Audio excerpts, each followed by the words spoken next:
Vacation. Beautiful sights, beautiful sounds, beautiful homes.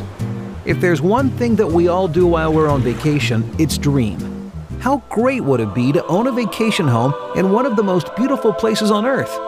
Maybe you could just have a look at some real estate prices. Couldn't hurt, right? Actually, it could. In the top 5 travel destinations in the US, the average home price is nearly $500,000 plus expenses.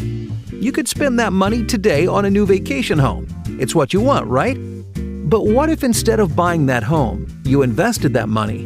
$500,000 earning a hypothetical 6% rate of return over 20 years could grow to more than $1.6 million. Now, 20 years later, would you rather have a vacation home that may or may not have appreciated in value, or $1.6 million?